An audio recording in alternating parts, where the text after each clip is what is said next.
नमस्कार दोस्तों, कैसे हैं आप लोग। मेरा नाम सरव कुमार है और मैं आप लोग को यहाँ पर एनटीए नेट जीआरएफ का पेपर 1 का एमसीक्यू से प्रैक्टिस करवा रहा हूँ। ठीक है। और हम लोग यहाँ पर जो भी आपका एग्ज़ाम हो रहा है फरवरी 2023 का, और आपका जो एग्ज़ाम आने वाला है जून 2023 का, उसको देखते हुए आपको यहाँ पर नेट का प्रैक्टिस कराऊंगा। ठीक है, नेट जीआरएफ का पेपर 1 का। ठीक है। और इसमें आपका टोटल 100 क्वेश्चन होगा और इसमें आपका मिक्स क्वेश्चन होगा। ठीक है। तो मतलब कि आपका इसमें कम्युनिकेशन का, इन्वायरमेंट का, हर एजुकेशन का, कंप्यूटर का, रिसर्च एप्टीट्यूड, टीचिंग एप्टीट्यूड का क्वेश्चन होगा। ठीक है, मिक्स क्वेश्चन होगा। ठीक है, तो चलिए स्टार्ट करते हैं। आज का हमारा पहला क्वेश्चन है, what is the theme of World Wetlands Day celebration for year 2022। ठीक है, तो आपका थीम क्या था, World Wetlands Day celebration for year 2022 का। तो इसका राइट आंसर ऑप्शन नंबर है, wetlands action for people and nature. तो wetlands action for people and nature है। ठीक है। 2021 में आपका थीम है वेटलैंड्स एंड वाटर। तो 2021 में आपका थीम था वेटलैंड्स एंड वाटर। और वर्ल्ड वेटलैंड डे, तो वर्ल्ड वेटलैंड डे आपका 2 फरवरी को मनाया जाता है। ठीक है, तो वर्ल्ड वेटलैंड डे आपका 2 फरवरी को मनाया जाता है। ठीक है।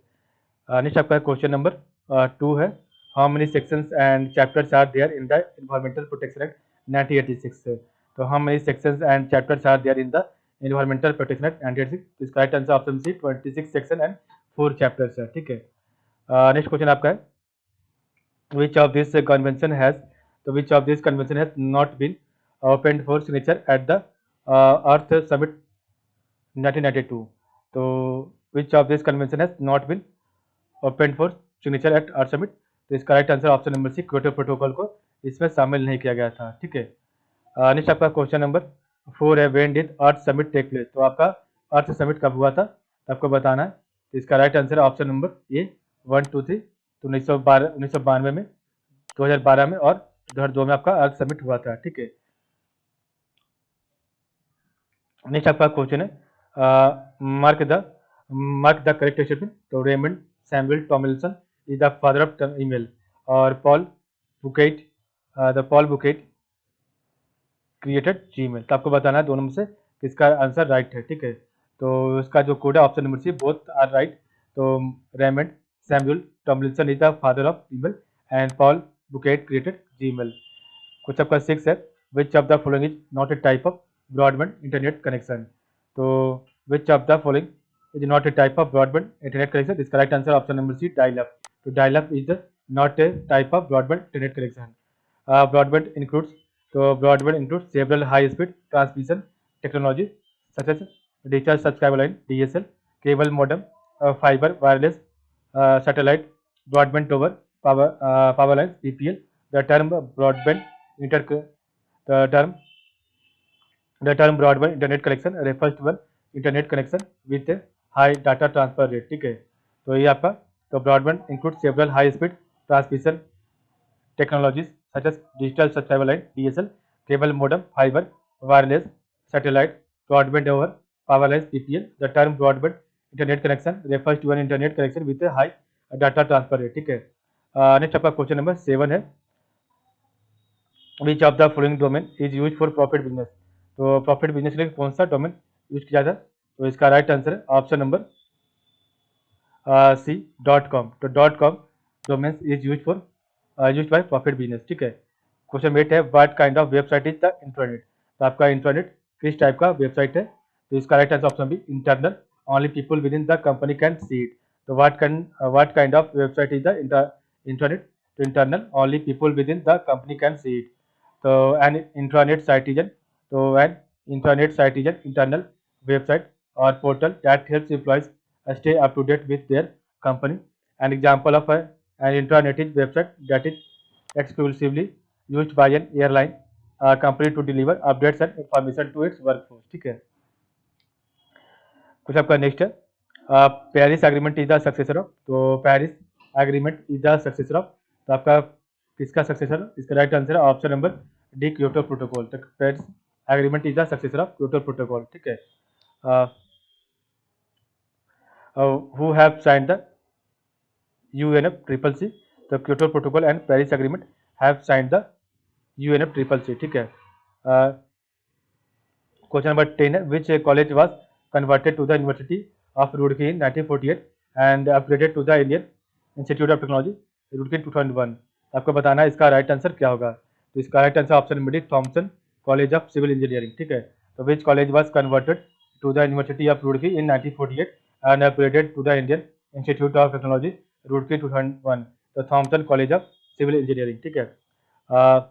The first engineering college was established in Uttarakhand at Roorkee in the year 1847 for the training of civil engineers.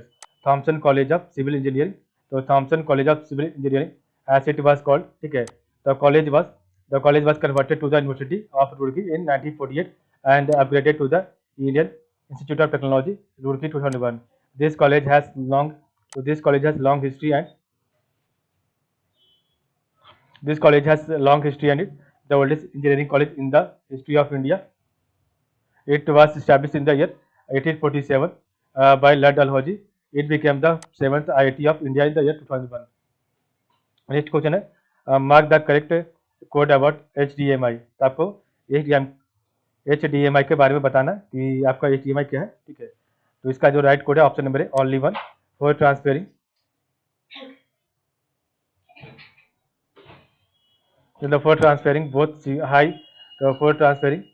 both high definition audio and video over a single cable, ठीक है। तो आपका जो इनकरेक्ट स्टेटमेंट आपका second आपका गलत है। तो HDMI stand for high definition memory interface, आपका गलत है। तो HDMI stand for high definition multimedia होगा, ठीक है। तो मेमोरी की जगह पर मल्टीमीडिया होगा, multimedia interface and it's the most frequently used and it is signal for transferring both high definition and audio and video over a single cable, ठीक है।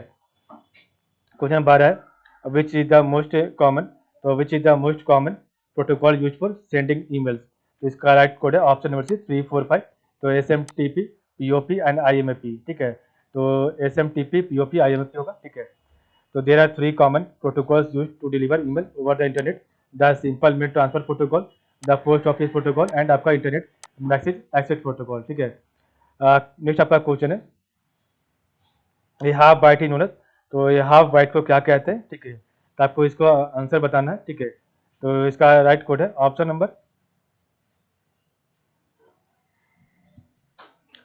नंबर निबल, ठीक है। तो ये हाफ बाइट इन निबल, ठीक है, इसको निबल कहते हैं, ठीक है। और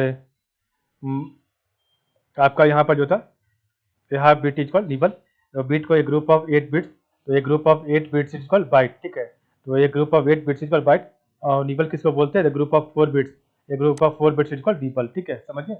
कोई बात सेकंड है एट फर्स्ट, तो at first ARPANET was intended to support the dash on computer networks, ठीक है। तो आपको बताना है सेकंड का राइट आंसर क्या होगा, ठीक है। तो सेकंड का राइट आंसर ऑप्शन नंबर है मिलिट्री रिसर्च। तो at first ARPANET was intended to support the military education on computer networks, ठीक है। क्वेश्चन 3 है the first Earth Day was held on, तो first Earth Day was held on, तो option number c 1970, ठीक है। तो first Earth Day was held on 22 April 1970 में हुआ था, ठीक है। तो Earth Day is an annual global event observed on 22nd April that celebrates the environmental movement and raises awareness about pollution and ways to maintain a clean habitat. That day 2021, the 2021 theme is restore our earth, ठीक है। तो Earth Day 2022 theme is invest in our planet, ठीक है। तो Earth Day 2022 theme is invest in our planet था, ठीक है। और 2021 का रिस्टोर आवर अर्थ था थीम, ठीक है। Which among the following option in the, तो which among the following option is the line that describes the contents of the message। तो आपको बताना है इसका राइट आंसर क्या होगा। तो इसका राइट आंसर है ऑप्शन नंबर डी सब्जेक्ट, ठीक है। तो which among the following option is the line that describes the contents of the message while sending an email, तो आपका सब्जेक्ट होगा। The address of a website is also known as the address of a website, option number C URL universal resource locator. Plus 6 है local or, तो ये local or restricted communication network created for private network unit. तो a local or restricted communication network created for private network unit. आपको बताना इसका right answer क्या होगा। तो इसका राइट आंसर है option number option B intranet, ठीक है, इंट्रानेट होगा। And intranet can be defined as, तो an intranet can be defined as private network used by organization. The prefix intra means internal and therefore implies an intranet is designed for internal communication. Inter as an internet means between or among, ठीक है।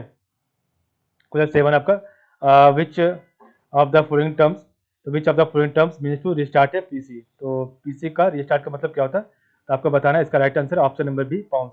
तो which of the following terms means to restart a PC, तो bounce होगा option, ठीक answer. The term bounce can also describe the process of rebooting or restarting a computer. Bounce email.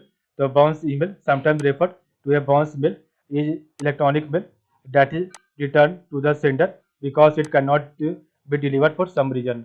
DKIM is used for authentication. तो DKIM is used for authentication. तो इसका right answer option B email. तो DKIM is used for authentication emails, ठीक है। DK domain keys, तो domain key identified email और DKIM is a technical standard that helps protect email sender and recipient from spam, spoofing and phishing, ठीक है। Question 9 है dash means to startup a computer, तो dash means to startup a computer that is turn off, ठीक है।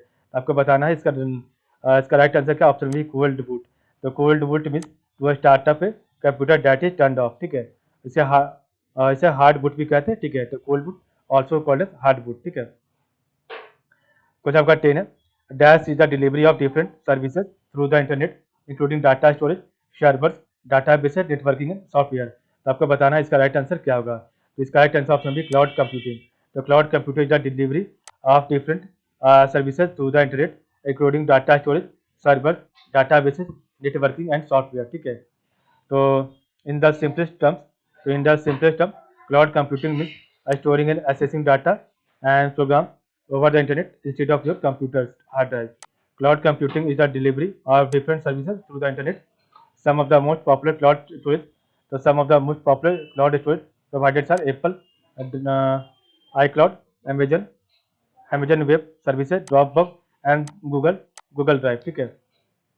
Next question, which of the following, तो which of the following has the highest storage capacity, तो इसका right answer option में से blu ray. तो which of the following has the highest storage capacity, तो blu ray होगा। तो 12 आपका तो डैश इज एन एपिसोडिक, तो dash is an episodic series of spoken word digital audio file data user can download to personal device for easy listening. तो इसका right answer option B podcast.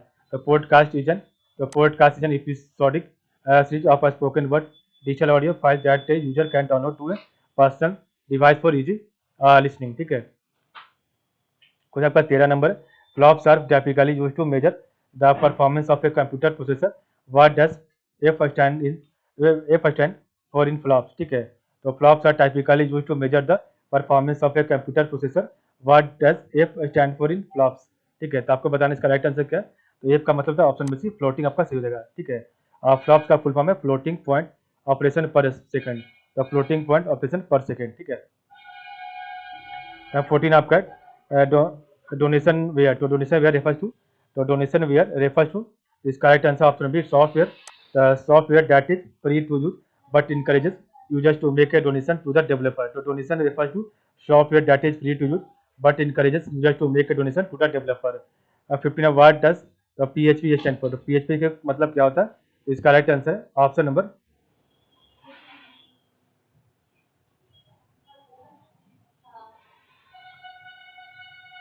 तो इसका right answer option number C hypertext preprocessor. तो PHP का मतलब होता है hypertext pre processor, ठीक है, ध्यान दीजिएगा, इसका अलग मतलब है, ठीक है। तो PHP जो general purpose scripting language specially suited to web development, it was originally created by Danish Canadian programmer Rasmus Lerdorf in 1994, ठीक है। नेक्स्ट क्वेश्चन आपका which one of the following was, तो which one of the following was the first initiative on university education after independence. तो आपको बताना है इसका right answer क्या होगा। तो इसका राइट आंसर ऑप्शन नंबर है राधा कृष्णा कमीशन 1948-1949। तो which one of the following was the first initiative on university education after independence, तो राधा कृष्णा कमीशन, ठीक है। This was the first education commission post independence that was commission in 1948। It was commission under the able leadership of doctor Sarvepalli Radhakrishnan, ठीक है। राधाकृष्णन, तो Radhakrishnan commission is also known as university education commission, ठीक है। Next आपका it suggested the integration of secondary education and the higher education by setting up UGC। It was set up to inquire into the requirements of higher education in India, ठीक है।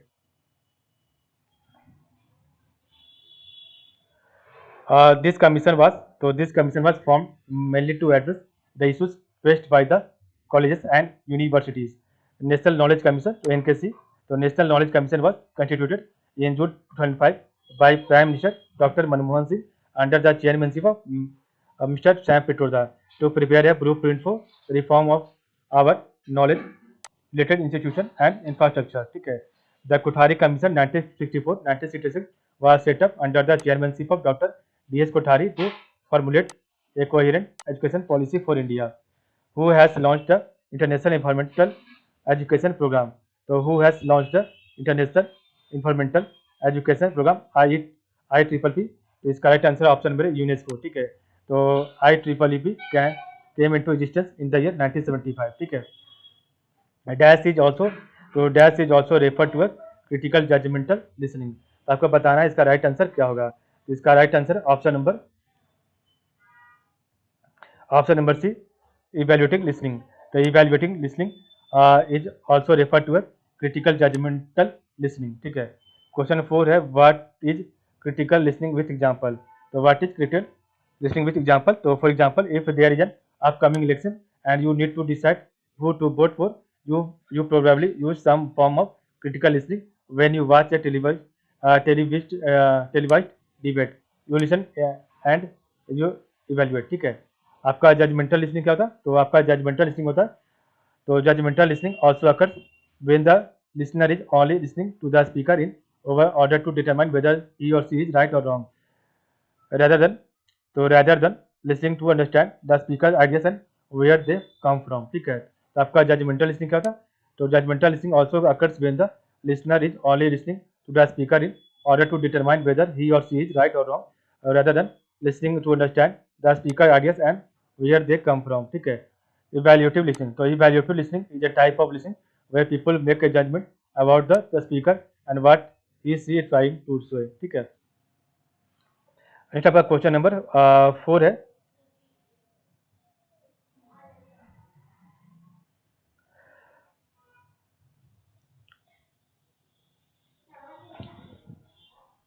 which of the following modes of admission was prevalent in Nalanda University in ancient time.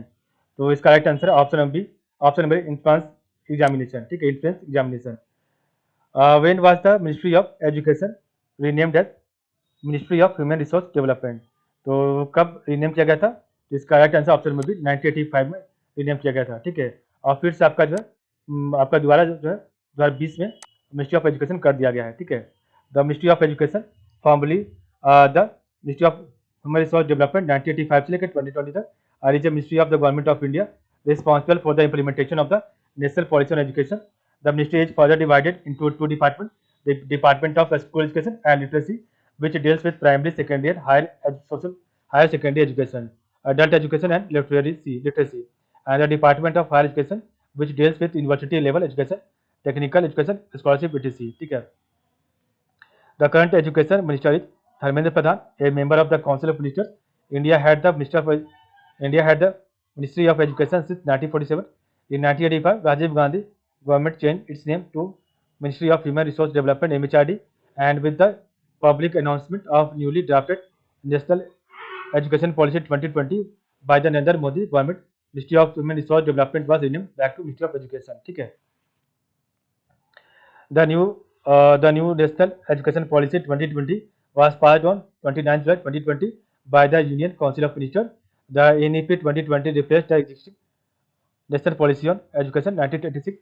Under the NEP, New Education Policy 2020, the name of the Ministry of human resource development was change to ministry of education. ठीक है. तो अब फिर से आपका जो है change करके MHRD से मिनिस्ट्री ऑफ एजुकेशन ही कर दिया गया. ठीक है. What is the name of the highest body in India that advices the central and state government in the field of education. तो आपको बताना इसका राइट आंसर क्या होगा. ठीक है. तो इसका right answer option number C, central advisory board of education. तो what is the name of the highest body in India that advises the central and state government in the field of education. So Central Advisory Board of Education. The Central Advisory Board of Education, the oldest and the most important advisory body of the government of India in the education, was first established in 1920 and dissolved in 1923 as a measure of economy. It was reviewed in 1935 and has been in existence ever since. Its main function is to तो its main function is to advise central and state government in the field of education, ठीक है। What is the aim of UGC faculty, तो आपका UGC faculty का क्या M होता है, ठीक है, तो आपको बताना है रिचार्ज प्रोग्राम यूजीसी एफआरपी, ठीक है।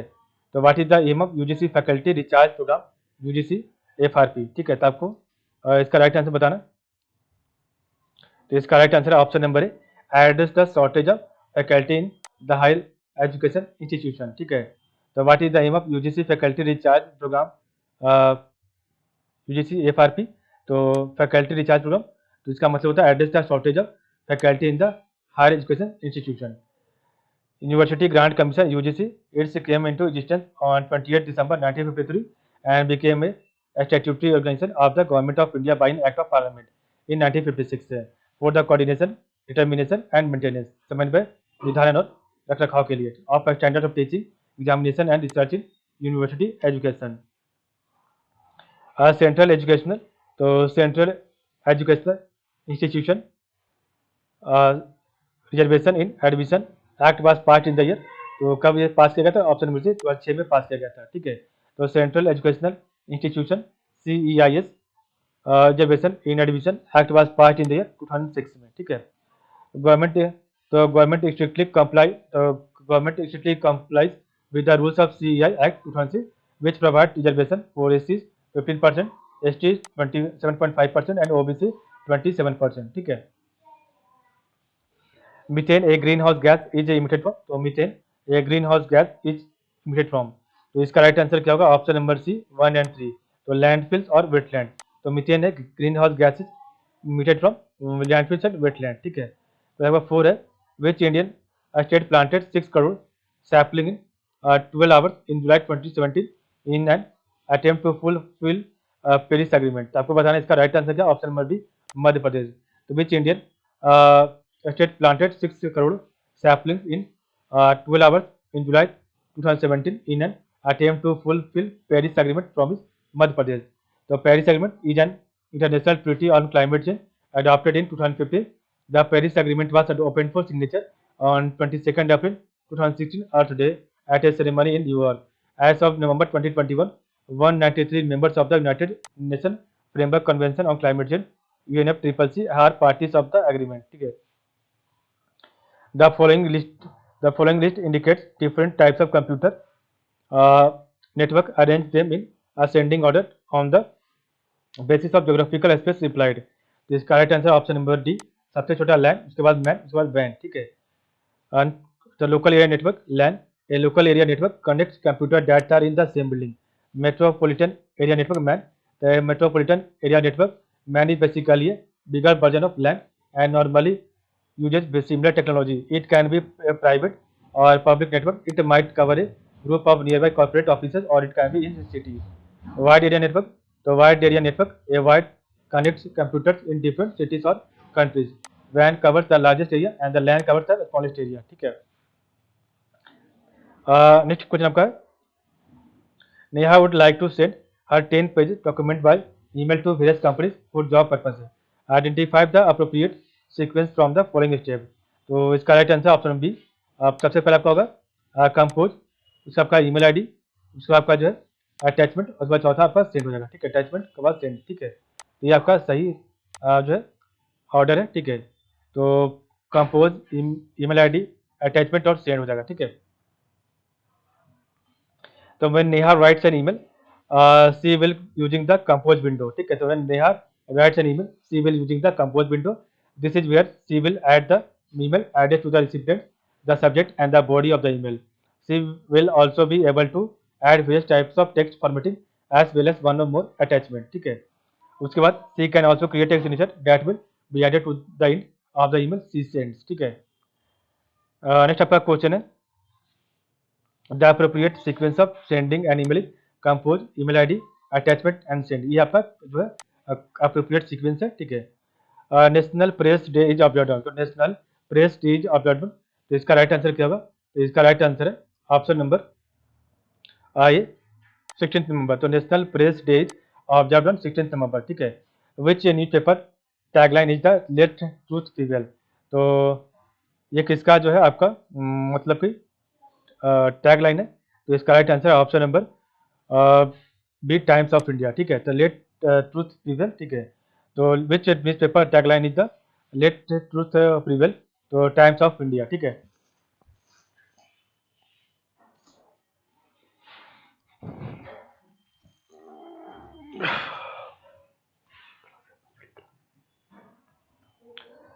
नेक्स्ट क्वेश्चन आपका है which of the following are the true about international solar alliance ISA। तो which of the following are true about international solar alliance, तो इसका राइट कोड क्या होगा, तो इसका राइट कोड है ऑप्शन नंबर बी 1 2 3 4। आपका 1 2 3 4 सही है। ठीक है, तो by March 2022 86 countries have signed and ratified the ISA framework agreement. It is a joint initiative of France and India. 33rd ISA, तो 33rd ISA summit was held on 21st April 2021. By March 2022 there are 105 signatory countries। ठीक है, ये आपका गलत है, ये polar countries are participant in this, ये आपका गलत है। ठीक है, तो the primary objective of the alliance is to work for efficient consumption of solar energy to reduce dependence on fossil fuels. ठीक है, तो आपका जो आपका करेक्ट स्टेटमेंट था, तो by March 2022 86 countries have signed and ratified the ISA framework agreement। countries who have signed and ratified the ISA framework agreement 86, आपका 86 country था। Kingdom of Bahrain, it is a joint initiative of France and India. ठीक है, 33rd ISA summit was held virtually on 21st April 2021। By March 2022 there are 105 signatory countries and 105 में जो country आपका है, जो 105 country है वो आपका नेपाल है। ठीक है, जो 105वां देश नेपाल आपका है। ठीक है, ये आपका जो इनकरेक्ट स्टेटमेंट था 5 नंबर, तो near polar countries are participant in this. ठीक है, ये आपका गलत है। The international solar alliance ISA is an alliance of signatory countries, most being sunshine countries which lie either completely or partly between the Tropic of Cancer and Tropic of Capricorn and receive sunshine for more than 300 days। ठीक है, polar region, तो आपका जो polar region some part of polar region are always frozen all year around. ठीक है, तो polar region, तो some parts of polar region are always frozen all year around हो जाएगा। ठीक है, the initiative was launched by the initiative was launched by Prime Minister Narendra Modi at the India Africa Summit and a meeting of member countries ahead of 2015 United Nations Climate Change Conference in Paris in November 2015। The establishment of ISA was announced at the 21st session of United Nations Climate Change Conference of the Party COP21 in Paris, France, held on 30th November 2015। ठीक है, the ISA is a headquartered in Gurugram, India। In January 2016, Narendra Modi and the French President Francois Hollande jointly laid the foundation stone of ISA headquarters and inaugurated the interim secretariat at the National Institute of Solar Energy (NISE) in Gawal Pahari, Gurugram, India। And next आपका question है which of the following, तो which of the following में numbers will replace the question mark. ठीक है, तो आपको यहाँ पर एक दिया गया है नंबर सीट, आपको बताना है। ठीक है, तो इसमें से आपका कौन सा राइट होगा। ठीक है, तो देखिए इसका जो राइट आंसर है हमारा 205 ऑप्शन नंबर है, 205 हो जाएगा। ठीक है, तो 40 + 1, तो 1 × 1 41, 40 + 9 3 × 3 50, 50 प्लस आपका जो 5 × 5 25 एंड 25 + 49 124। ठीक है, इस प्रकार आपका जो आंसर होगा वो आपका 205 होगा। ठीक है, which of the following is an ozone depleting substances, तो which of the following is an ozone depleting substances, आपको बताना है इसका राइट आंसर क्या है। तो इसका राइट आंसर है option number D methyl bromide. तो which of the following is an ozone depleting substances, तो methyl bromide. What are ozone depleting substances, तो आपका ओजोन डिप्लेटिंग सब्सटेंसेस क्या होता है, तो ozone depleting substances are chemical that destroy the earth protective ozone layer. They include chlorofluorocarbon CFCs, halon, carbon tetrachloride CC14, methyl chloroform CH3CC113, hydro तो hydrobromofluorocarbon HBFCS and hydrochlorocarbon तो hydrochlorofluorocarbon HCFCS, methyl bromide CH3Br and bromo chloromethane CH2BrCl। ठीक है, तो ये आपका जो है ozone depleting substances है। तो ozone depleting substances are chemical that destroy the earth protective ozone layer. They include chlorofluorocarbon CFC, halon, carbon tetrachloride, methyl chloroform और hydrobromofluorocarbon, hydrochlorofluorocarbon, methyl bromide और ब्रोमोक्लोरोमीथेन होगा। ठीक है। Production and import of this chemical, तो production and import of this chemicals is controlled by the Montreal protocol on substances that deplete the ozone layer the Montreal protocol. There are other, so there are other ozone depleting substances, but their ozone depleting effects are very small, so they are not controlled by the Montreal Protocol. Montreal Protocol, the Montreal Protocol is an international treaty designed to protect the ozone layer. It was agreed on 16 September 1987 and entered into the force 1 June 1989 and signed 16 September 1987 को sign हुआ था। ठीक है। Next आपका question number है which among the following goals adopted by the UN members of states in 2015 is related to the SDG 4?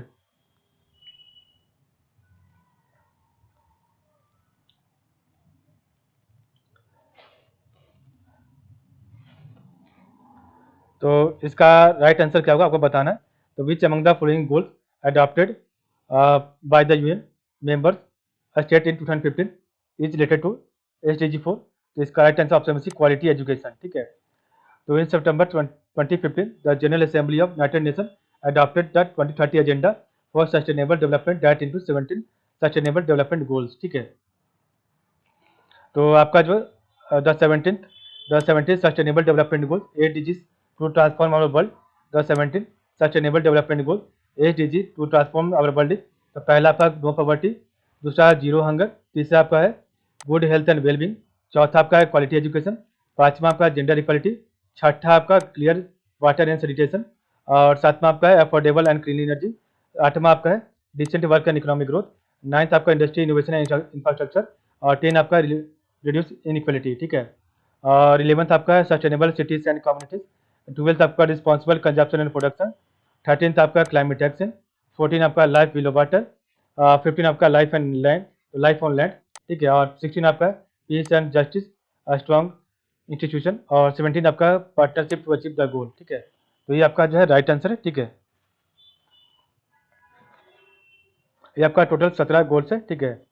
तो next आपका है which of the following options will come first, तो which of the following options will come first among the given steps of the research process below. ठीक है। तो आपको बताना है इसका राइट आंसर क्या होगा। तो इसका राइट आंसर है option number C research design. तो which of the following option will come first among the steps given steps of the research process below. तो आपका रिसर्च डिजाइन हो जाएगा। तो आपका स्टेजेस ऑफ रिसर्च क्या है? तो पहला आइडेंटिफाइंग द प्रॉब्लम, दूसरा आपका रिव्यूइंग लिटरेचर, तीसरा आपका setting research question objectives and hypothesis, चौथा आपका choosing the study design, fifth आपका deciding on the sample design, छठा आपका कलेक्टिंग डाटा, सातवां आपका प्रोसेसिंग एंड एनालाइजिंग डाटा, आठवां आपका राइटिंग द रिपोर्ट। ठीक है। तो ये आपका स्टेजेस ऑफ रिसर्च है। तो identifying the problem, reviewing literature, setting research question objectives and hypothesis, choosing the study design, deciding on the sample design, collecting data, processing and aligning data, and आपका एटमा है writing the report। ठीक है। Who is attributed, तो who is attributed to the founder of modern educational psychology? तो आपको बताना है इसका राइट आंसर क्या, option number B Edward Thorndike. Who is attributed to the founder of modern educational psychology? Edward Thorndike. Which of the following are statutory body, तो आपका इसमें से कौन स्टैट्यूटरी बॉडी है? तो इसका राइट आंसर है ऑप्शन नंबर सी 1, 2, 4। तो आपका NCT, AICT and UGC is the statutory body, NAC आपका स्टैट्यूटरी बॉडी नहीं है। ठीक है। तो statutory bodies in India, these are non constitutional bodies as they do not find any mention in the constitution, they are created by an act of parliament, they are called statutory since status are law made by the parliament और the legislature, since these bodies derive their power from status or law made by the parliament, they are known as statutory bodies। ठीक है। List example of statutory body, तो national human right commission NHRC, national commission for women and securities and exchange board of India, से ये आपका तीनों जो है statutory bodies है। ठीक है। तो आपका जो स्टैट्यूटरी बॉडीज क्या है? तो NCT, तो NCT national council for teacher education is a statutory bodies of Indian government set up under the National Council for Teacher Education Act 1993 in 1985 is to formally oversee standards, procedures and processes in the Indian education system. Its secretariat is located in the Department of Teacher Education and National Council of Educational Research and Training NCERT। ठीक है, इसका formation हुआ था 1995 में और इसका head quarter नई दिल्ली में है। ठीक है, नेक्स्ट आपका है AICT, the all India council for technical education. AICT is a statutory body and a national level council for technical education under the department of higher education, established in November 1945, first as an advisory body and later on in 1987 given statutory status by an act of parliament. AICT, AICT is responsible for proper planning and coordinated development of the technical education and management education system in India. Headquarter इसका नई दिल्ली में। ठीक है, UGC, the university grant commission of India, is a statutory body setup by the Department of Higher Education, Ministry of Education, Government of India in accordance to the UGC Act 1956 and is charged with coordination, determination and maintenance of a standard of higher education। ठीक है, a statutory body, so it provides recognition to the universities in India and disbursement of fund to such recognized universities and colleges. The headquarters are in New Delhi and it has 6 regional centers in Pune, Bhopal, Kolkata, Hyderabad, Guwahati and Bangalore. A proposal to replace it with another new regulatory body called HECI, Higher Education Commission of India, and it is under consideration by the Government of India. The UGC provides doctoral scholarship to all those who clear GRF in the National Eligibility Test. The UGC was first formed in 1945 to oversee the work of the 3 central universities of Aligarh, Banaras and Delhi. Its responsibility was extended in 1947 to cover all Indian universities। ठीक है, next आपका question है, next आपका इन अगस्त 1949 a recommendation was made to reconstitute the UGC along similar lines to the University Grant Committee to the United Kingdom. This recommendation was made by the University Education Commission 1948-1949, which was set up under the chairmanship of Radhakrishnan to report on Indian university education and suggest improvements and extension. In 1952, the government decided that all grants to universities and higher learning institutions should be handled by the UGC. Subsequently, an inauguration was held on 28 December 1953 by Maulana Abul Kalam Azad, the Minister of Education, Natural Resources and Scientific Research. In November 1956, the UGC became a statutory body upon the passing of the University Grants Commission Act 1956 by the Indian Parliament। ठीक है, in December 2015, the Indian government set a National Institutional of Ranking Framework (NIRF) under the UGC, which will rank all educational institutes by April 2016. In February 2022, M. Jagdish Kumar was appointed as the chairman of the UGC, a professor in the Department of Electrical Engineering at IIT Delhi and former VC of JNU.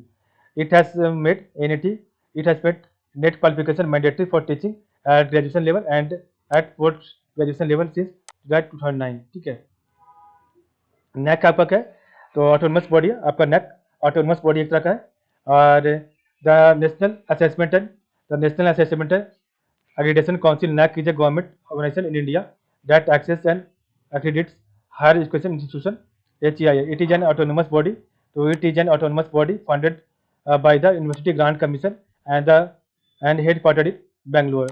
NAC was established in 1994 in response to recommendation of National Policy on Education 1986. The NAC grades institutes on an 8-grade ladder।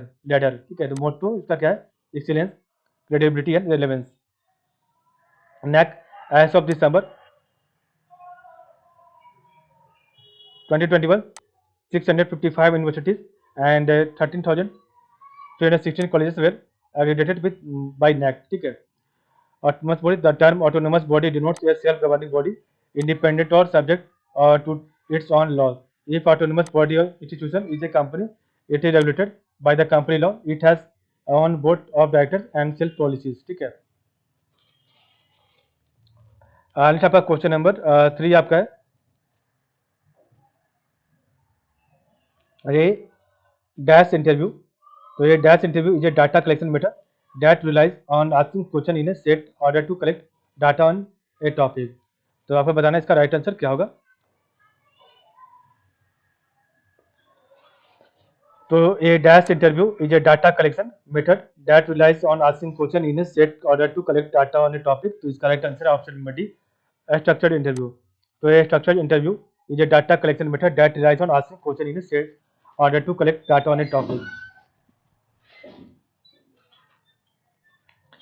So there are many ways in which you can conduct a structured interviews. For example, you can conduct them over the phone, face to face, over the internet, using computer programs such as Skype or using video phone. ठीक है. The extreme hunger, तो इसका question 4 है. The extreme hunger and malnutrition remain a huge barrier to development in many countries. तो इसका it is covered under the, तो इसका right answer क्या होगा? तो इसका right answer option number A, SDG 2. The extreme hunger and malnutrition remain a huge barrier to development in many countries. It is covered under the SDG 2. ठीक है. Which committee commission recommended the choice based credit system in higher education? तो इसका right answer option number A, Administrative and Academic Reform Committee of the UGC. Which committee या commission recommended the choice-based credit system in higher education? तो Administrative and Academic Reform Committee of the UGC. ठीक है. The Kigali Agreement was an amendment to which of the following international convention aimed at conserving the environment? तो इसका right answer option C, Montreal Protocol. The Kigali Agreement was an amendment to which of the following international conventions aimed at conserving the environment? The Montreal Protocol. Question 6 है, aiming at protecting the climate and the ozone layer in October of 2016 during the 28th meeting of the parties of the Montreal Protocol on substances that deplete the ozone layer in Kigali, Rwanda. More than 170 countries agreed to amend the protocol. The Kigali Amendment aims for the phase down of hydrofluorocarbons by cutting their production and consumption. The goal is to achieve over 80% reduction in HFC consumption by 2047. ठीक है. यहाँ पर effective हुआ था जनवरी 1, 2019 से.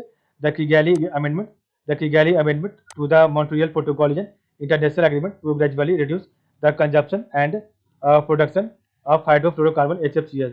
As of October 15, 2021, 130 states and European Union have ratified the Kigali Amendment. The Montreal Protocol, signed in 1987 by many states and entered into force in 1989, decided to phase out CFCs. The Union Cabinet, chaired by the Prime Minister Sri Narendra Modi, has given its approval for ratification of the Kigali Amendment of the Montreal Protocol on substances that deplete the ozone layer for phase down of hydrofluorocarbons by India, adopted by the parties of the Montreal Protocol on October 2016 at 28th meeting of the parties to the Montreal Protocol held at Kigali, Rwanda. ठीक है. Under the Kigali Amendment, parties to the Montreal Protocol will phase down production and consumption of hydrofluorocarbons, commonly known as HFCs. Kigali Agreement has put a mandate on the country to reduce the production of hydrofluorocarbons HFCs roughly by 80 to 85% by the year 2040. India will complete its phase down of HFCs in 4th step from 2032 onward, with cumulative reduction of 10% in 2032, 20% in 2037, 30% in 2042 and 85% in 2047. ठीक है. The Montreal Protocol on substances that deplete the ozone layer is an international environmental treaty for protection of the ozone layer by phasing out the production and consumption of man-made chemicals referred to as ozone depleting substances (ODS). The stratospheric ozone layer protects humans and the environment from the harmful levels of ultraviolet radiation from the sun. India became a party of the Montreal Protocol on substances that deplete ozone layer on 19 June 1992, and since then it has ratified the amendment to the Montreal Protocol. तो next हम लोग कल पढ़ेंगे. ठीक है. तो आज के लिए बस इतना ही. आप लोग का बहुत बहुत धन्यवाद. ठीक है.